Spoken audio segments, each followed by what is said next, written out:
झुका हुआ जाट और टूटी हुई खाट, ये किसी के काम की नहीं होती। प्रधानमंत्री मिमिक्री कर सकते हैं संसद के अंदर, वो राहुल गांधी की मिमिक्री कर सकते हैं, वो एक सम्मानित संसद सदस्य को सुपरंखा कह सकते हैं, एक सम्मानित सदस्य जो हमारे शशि थरूर हैं उनकी पत्नी को वो 50 करोड़ की गर्लफ्रेंड कह सकते हैं, सोनिया गांधी को कांग्रेस की विधवा कह सकते हैं।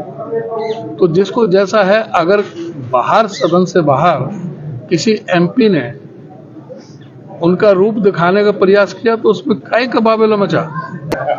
कल भी बहुत बड़ी रैली है, आज भी बहुत बड़ी रैली होगी, जन आक्रोश रैली हम हर विधानसभा में कर रहे हैं, लगातार हमारे प्रोग्राम चल रहे हैं और लोगों को बड़ा भारी रिस्पांस आ रहा है।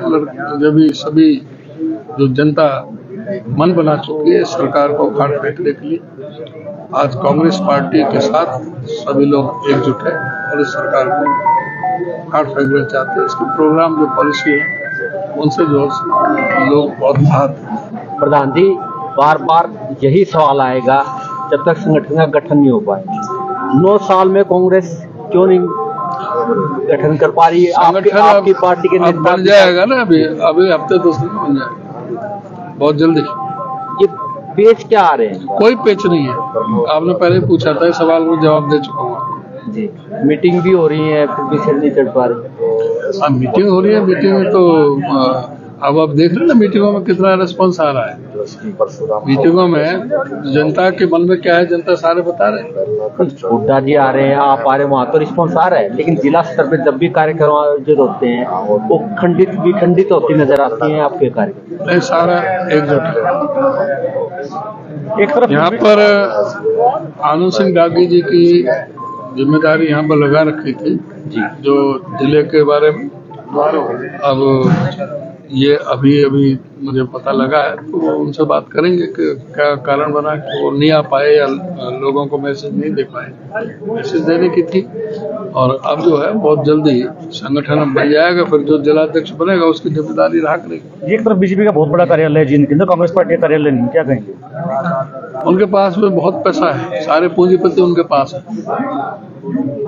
कांग्रेस पार्टी ने जो 55 साल 60 साल जो राज किया उसमें 100 से ज्यादा कार्यालय नहीं बने, इनके भी 544 बन चुके हैं 9 साल। क्या कारण मानते हैं सर इतने कार्यालय कम? ये अब आप ये देखें कि वे किस तरह से भ्रष्टाचार चरम सीमा पर है। सारा जो इलेक्टोरेट जो बॉन्ड चुनावी बॉन्ड है सारा पूंजीपतियों को उनको जा रहा है, 95% जा रहा है उनके पास में सारा। जब तो गरीब और अमीर की खाई बढ़ती जा रही है। क्या कारण है कि जो देश की संपत्ति, जो देश के जो पब्लिक सेक्टर के जो भी दायरे जो कांग्रेस पार्टी ने खड़े किए वो एक एक करके बेचे जा रहे हैं। जो नरेंद्र मोदी जी कहते थे कि सौगंध मुझे इस धरती की मैं देश नहीं बिकने दूंगा, आज जल थल नभ क्यों बिका हुआ है? आज हवाई जहाज बेचे जा रहे हैं, हवाई अड्डे बेचे जा रहे हैं, पनडुब्बी बेची जा रही है, ट्रेनें बेची जा रही है, रेलवे स्टेशन बेचे जा रहे हैं, बिजली बेची जा, पूरा प्राइवेट सेक्टर को दी जा रही है, सारा कोयले खदान जो है सारा कर दिए, पब्लिक सेक्टर को तबाह करके रख दिया है। आज पूरा देश की अर्थव्यवस्था डामाडोल हो गई है। अब पेट्रोल डीजल के भाव कहाँ जा रहे हैं, महंगाई कहाँ जा रही है, बेरोजगारी कहाँ जा रही है, सारे उसमें 24 को लेकर किस तरीके की तैयारी है सर? 24 की तैयारी चल रही है। आप जो देख रहे हैं 24 में कांग्रेस पार्टी बहुत जबरदस्त से मैंडेट मिलेगा। 150 से अधिक सांसदों का निलंबन संसद से, क्या देखते हैं? इससे पता लगता है ना कि डेमोक्रेसी खतरे में, देश में प्रजातंत्र खतरे में।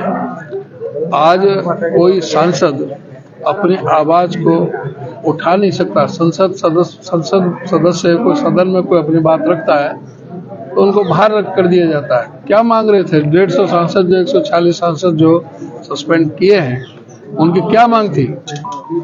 जब देश की संसद ही सुरक्षित नहीं है तो आप देश को क्या सुरक्षा प्रदान करेंगे? आज क्या कारण हुआ कि भाई कि जो संसद में 13 तारीख को जो सिक्योरिटी ब्रीच हुआ उसके क्या कारण थे? उस कारणों पर जाने पर चर्चा करने की आवश्यकता नहीं। अगर ये बच्चे जो अपने बेरोजगारी को, महंगाई को लेकर के इन्होंने जो किया, उस पर चर्चा करने की जरूरत थी, और ये सिक्योरिटी ब्रीच हुआ उस पर चर्चा करने की जरूरत थी। अगर ये बच्चे कोई टेररिस्ट होते तो क्या होता?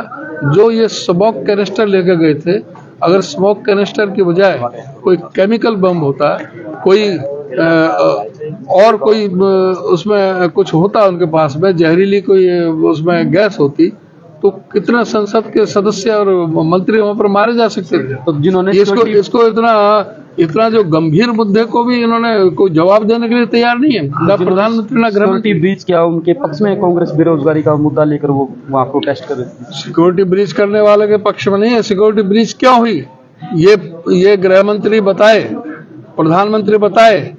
बाहर 3 लेयर जो सिस्टम है सिक्योरिटी का, वो गृह मंत्री के अधीन है, जो पैरामिलिट्री फोर्सेस के जरिए है। अंदर का जो पार्लियामेंट सिक्योरिटी सर्विस का है, वहां पर भी आधे 50% पद खाली पड़े हैं। इतना बड़ा जो पार्लियामेंट जो अब ये नया बनाया है, और उसमें कह रहे थे कि इसमें कोई भी चिड़िया भी पड़ नहीं मार सकती, और इतने जो इसमें सिक्योरिटी का, फिर ये कैसे हुआ? यही सवाल पूछे जा रहे थे। और जिसके पास पर हुआ, जिस बीजेपी के सांसद के पास हुआ, प्रताप सभा के, वो अंदर बैठा है। जो मांग करें वो बाहर बैठे हैं। जो महिलाएं बैठी हैं वो बाहर बैठी रो रही हैं, और जो शोषक था वो अंदर बैठा हुआ है। मिमिक्री को आप कैसे देखते हैं? पत्रकारिता जगत में महामहिम को छोड़ के सबके कार्टून बनाए जा सकते हैं, तो उपराष्ट्रपति की मिमिक्री करने को कितना आप जायज मानते हैं? ऐसा है कि आप ये बताइए कि जब किस लिए बचा, क्या मिमिक्री हुई? मिमिक्री में मतलब उनका वो कहने लगे उपराष्ट्रपति महोदय कि मैं किसान का बेटा हूं, जाट का बेटा हूं। अरे भाई, उपराष्ट्रपति बहुत बड़ा संवैधानिक पद है, जो प्रधानमंत्री से भी बड़ा है प्रोटोकॉल में। वो किसी जाति से बंधा हुआ नहीं है। अगर जाति से सोच रहे हैं तो उस दिन सोचना चाहिए था जब किसान 750 किसान जो संघर्ष कर रहे थे 13 महीने तक, उनको अपने प्राणों से हाथ धोने पड़े, बलिदान देना पड़ा था। उस समय सोचना चाहिए था, उस समय सोचना चाहिए था। ये किसान भी 80% उनमें जाट थे, और वो किसान भी राकेश टिकैत था, उसके आंसू भी नहीं दिखे थे, वो भी जाट था। और जो महिला पहलवान है वो भी जाट थी। और आपको पता है जब साक्षी मलिक अभी जब प्रेस कॉन्फ्रेंस कर रही थी, तो हमारी आंखों में भी आंसू आ गए थे।